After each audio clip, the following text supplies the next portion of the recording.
Ladies and gentlemen, friends and brethren, thank you all for attending our little historic event. I am Steve Gemini, Marshal of Virtue Masonic Lodge here in Westminster. We who are Masons are assembled on this occasion to celebrate the 250th anniversary of the first public reading of the Declaration of Independence.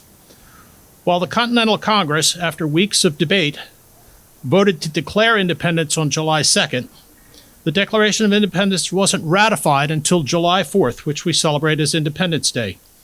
John Dunlap, official printer to Congress, then worked to set 1,322 words, nearly 800 pieces of lead type, into a printer's frame to print approximately 200 copies, which were distributed across the colonies and communities. The first public reading of the Declaration of Independence took place in Philadelphia on July 8, 1776, when Colonel John Nixon read it aloud to a crowd gathered on the yard of the State House, now known as Independence Square. The fraternity of Freemasonry was deeply involved in shaping the core principles and values of our country. Many of the representatives at the Continental Congress, many of the notable officers in the Continental Forces, and patriots were Freemasons. In Maryland alone, about 50% of the 250 officers serving were Freemasons, sharing as we do not only our belief in service to God, our country, and our neighbors, but more importantly, to the commitment of honesty, integrity, and moral values. Masonry has come down from the far past. It uses the tools of the builder's trade as emblems and symbols to teach Masons how to build character and moral statue. It teaches service to God, to a brother, and to all mankind. Masonry is a fellowship that unites Masons in friendship and goodwill. As we celebrate the semi-quincentennial of the first public reading of our Declaration of Independence, let us all strive to strengthen these connections and explore opportunities to work together towards improving society for the benefit of all man. Thank you and welcome. How fitting is that we are gathered here today on the steps of this historic courthouse built in 1838, the cornerstone of which was laid in part by Joshua Gist, brother of a Revolutionary War hero, Mordecai Gist. So it's my honor and privilege to be a part of this historic event. Today we gather to commemorate a remarkable milestone, the 250th anniversary of our nation and the 250th anniversary of Maryland's first Constitution, one of the oldest constitutions in the country. Maryland's Declaration of Rights protects many of the same rights that are protected in the United States Constitution's Bill of Rights. It is largely the same as the original draft in 1776. As we prepare to read the Declaration of Independence, we do more than remember a historical document. We honor the enduring principles that gave birth to a new nation and continue to guide us today. When the Declaration was adopted in 1776, it was a revolutionary statement that government derives its power from the consent of the governed and that every person possesses fundamental rights that no person may take away. The Declaration did not simply announce independence. It explained why the American people believed liberty, self-government, and justice were worth defending. Many of the grievances lodged against King George III concerned the administration of justice. The founders objected to courts that were not independent, judges who served at the pleasure of a king, and the denial of basic legal protections such as trial by jury. Their experience taught an enduring lesson: freedom depends upon the rule of law. Here in Maryland, that lesson remains woven into our constitutional traditions. Maryland's Declaration of Rights and Constitution, first adopted in 1776, reflect the belief that government must be accountable, that rights must be protected, that justice must be available to all. For 250 years, Marylanders have worked to preserve and strengthen those principles through democratic self-government and an independent judiciary. As we listen to the words of the Declaration today, we should remember that the freedoms we enjoy were not guaranteed by history. They were secured by generations of citizens who accepted responsibilities of citizenship, participating in their communities, respecting the rule of law, and working to ensure the promises of liberty, and equality remain meaningful for future generations. May this anniversary inspire us not only to celebrate our history, but also to renew our commitment to the ideals expressed in the Declaration of Independence and embodied in Maryland's constitutional heritage. Thank you very much.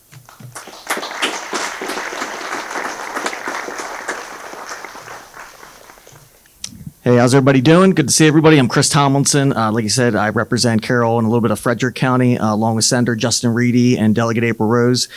I have with me here my daughter, Abigail. She has a really nice little patriotic dress on, but she insisted on throwing this princess dress over top of it, and this is just a battle I'm not going to fight. In addition, Senator Justin Reedy, Delegate April Rose, and myself, also Delegate Christopher Eric Boucher, who's with us there with the patriotic hat on. It's wonderful to be here. Thank you to the Masons for putting this together. This is a really great event, and I'm going to stop talking because there's a lot more important things that we're going to hear from here. So thank you for having me. Appreciate it. Thank you, and good evening and welcome, everyone. Thank you for joining us all tonight on the historic courthouse steps to commemorate an extraordinary moment in our nation's history. It's especially meaningful that we gather here exactly 250 years to the day after the Declaration was first read aloud in public July 8th, 1776. On that day in Philadelphia, thousands gathered to hear the words that forever changed the course of history. The Declaration had been approved just days earlier, and as it was proclaimed publicly, church bells rang, celebrations erupted, and the promise of a new nation began to spread throughout the colonies. Tonight, we have that privilege of reliving that tradition here in Carroll County. I want to extend my sincere appreciation to the Honorable Judge Hecker for graciously opening these historic courthouse steps and allowing us to take part in this special commemoration. Thank you, Your Honor, and for helping us to preserve and celebrate our shared history.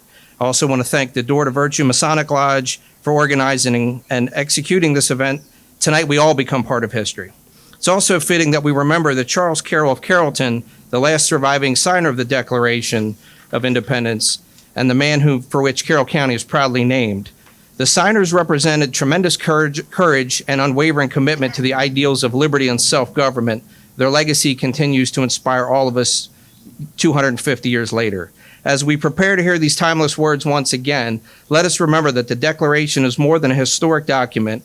It is a reminder that each generation has the responsibility to protect the freedoms it proclaims and to continue the work of building a more perfect union.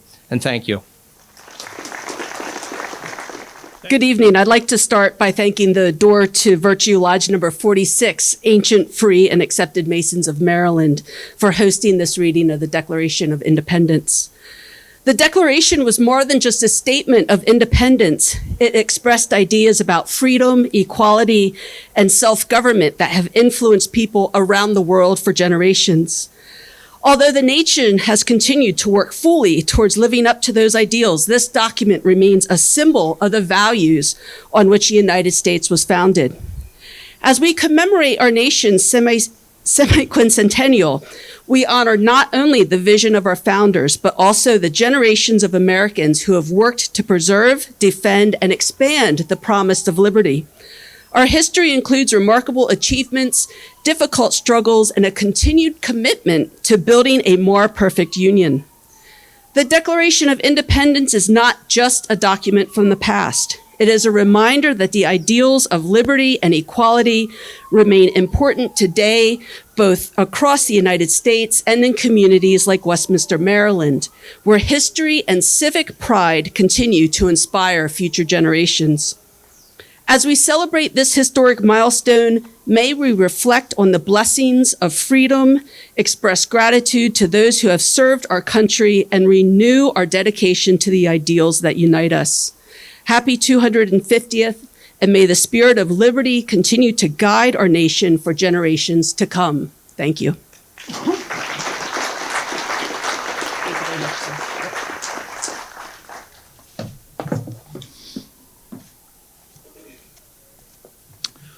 So, ladies and gentlemen, in a moment or two, the Clockworks is going to begin its inevitable journey towards 6 o'clock. And I've got about a minute to introduce you to contemplate on this moment. 250 years ago, citizens gathered in Philadelphia to hear, for the very first time, these remarkable words. We invite you now to imagine that you are among them on the steps of what is now Constitution Hall. And as the bell marks the hour, let us all return, if only for a few minutes, to July 8th, 1776.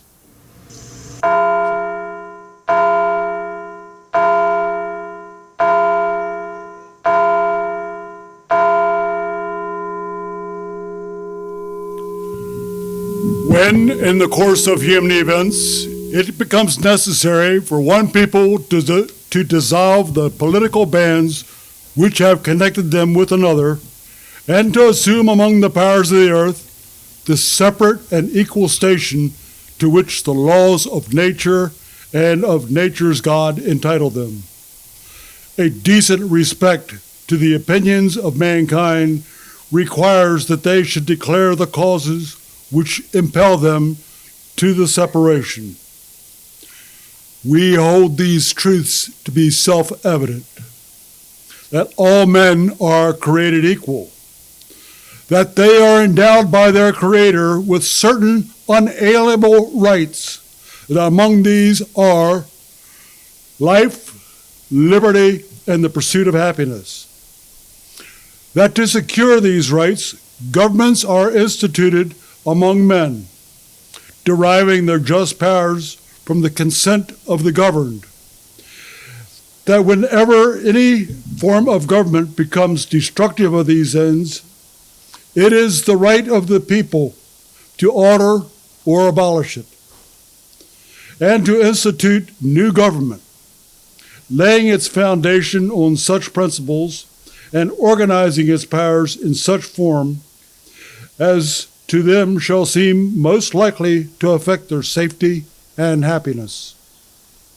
Prudence, indeed, will dictate that governments long established should not be changed for light or transient causes. And accordingly, all experience hath shown that mankind are more disposed to suffer while evils are sufferable, than to right themselves by abolishing the forms to which they are accustomed. But when a long train of abuses and usurpations, pursuing invariably the same object, evinces a design to reduce them under absolute despotism, it is their right, it is their duty to throw off such government and to provide new guards for their future security. Such has been the patient sufferance of these colonies, and such is now the necessity which constrains them to alter their former systems of government.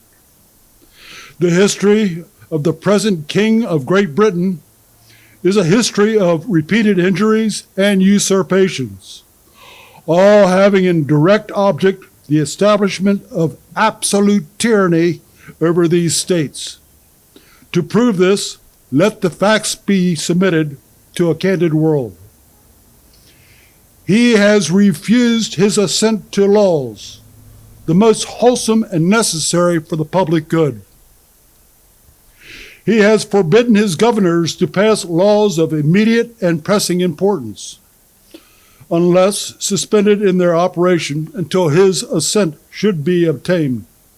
And when so suspended, he has utterly neglected to attend to them. He has refused to pass other laws for the accommodation of large districts of people, unless those people would relinquish the right of representation in the legislature, a right inestimable to them and formidable to tyrants only. He has called together legislative bodies at places unusual, uncomfortable, and distant from the depository of their public records, for the sole purpose of fatiguing them into compliance with his measures.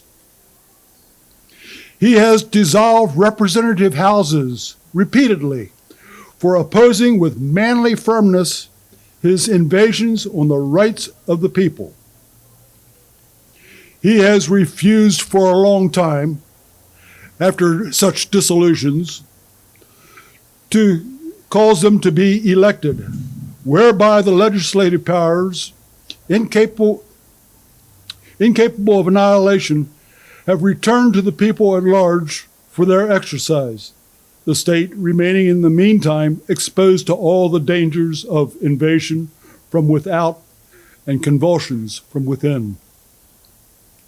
He has endeavored to prevent the population of these states for the purpose of obstructing the laws for naturalization of foreigners, refusing to pass others to encourage their migrations hither, and raising the conditions of new appropriation of lands.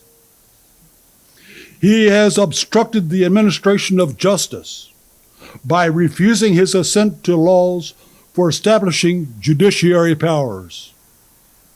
He has made judges dependent on his will alone for the tenure of their offices and the amount and payment of their salaries. He has erected a multitude of new offices, sent hither swarms of officers to harass our people and eat out their sustenance. He has kept among us, in times of peace, standing armies, without the consent of our legislatures. He has affected to render the military independent of and superior to civil power.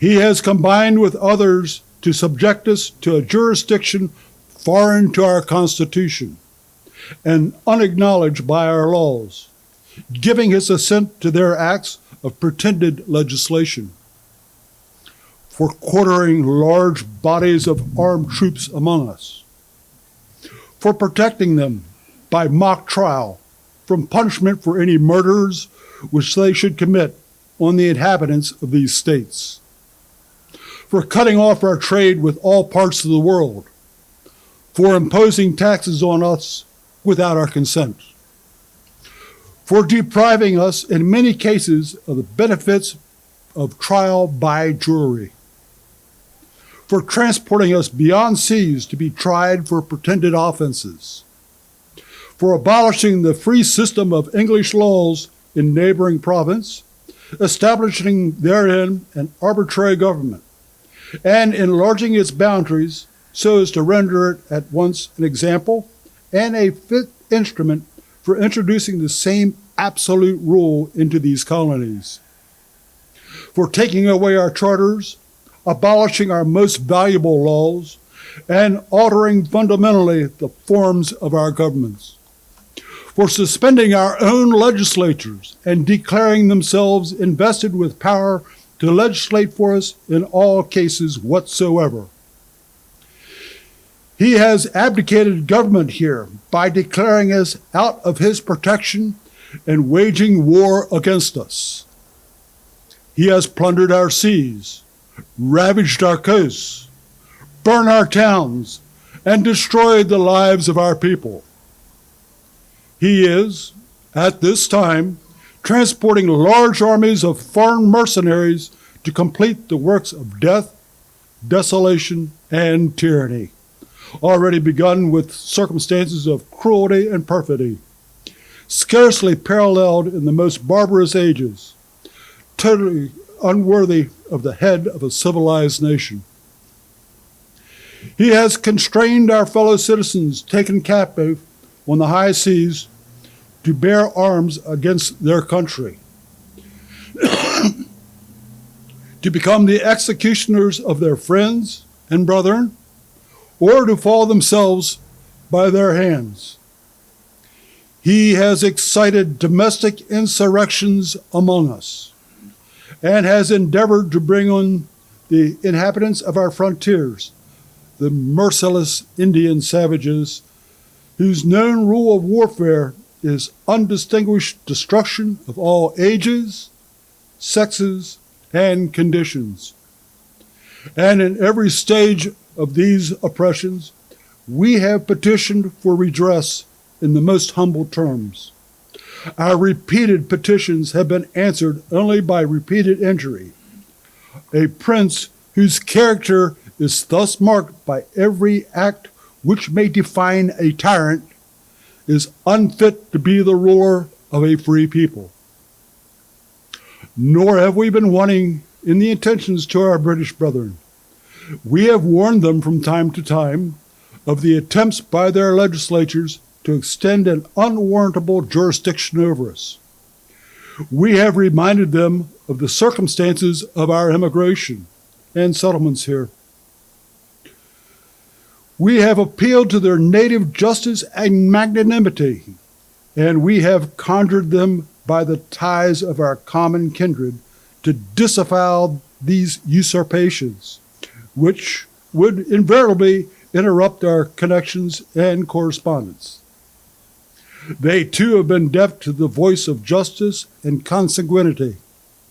We must therefore acquiesce in the necessity which denounces our separation and hold them as we hold the rest of mankind.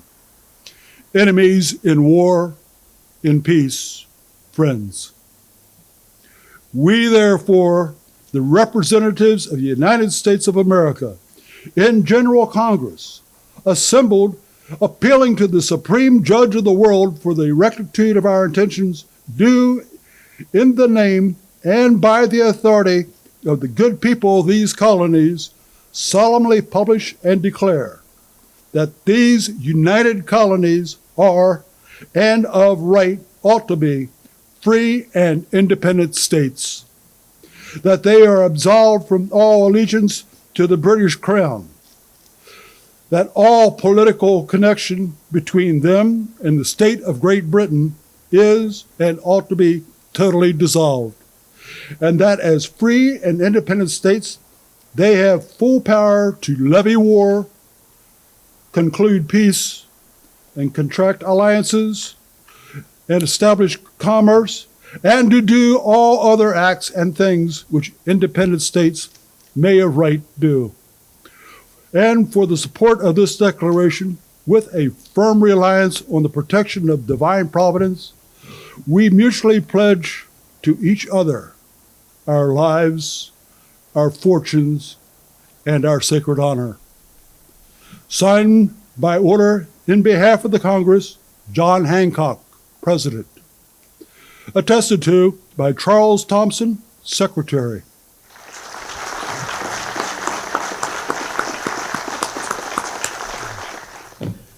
I would all like you to take a second and contemplate what was going on 250 years ago. As we all are thinking we're hot and sweaty right now, they were all dressed in wool and long gowns. So we're not suffering anything compared to what they did. And also the importance of what they took and the penalties they paid afterwards. These 56 signers became targets of the British Army, and they hunted them down, and they tortured them, and they took their belongings away from them, their family and everything. So understand that the rights we have today, to be able to do this, is because of their forethought and their efforts. And with that, I would like to have a moment of silence for the 56 signers.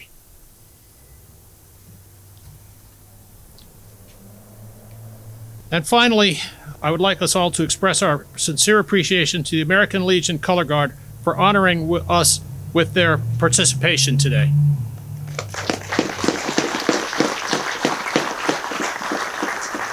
Brother Chaplain, will you deliver the benediction?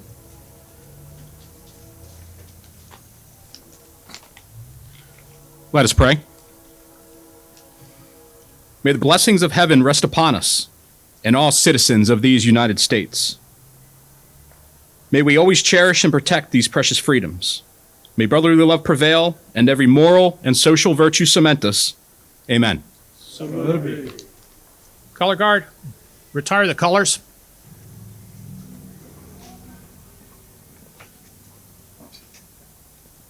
Ladies and gentlemen, as we proceed out, thank you again for attending.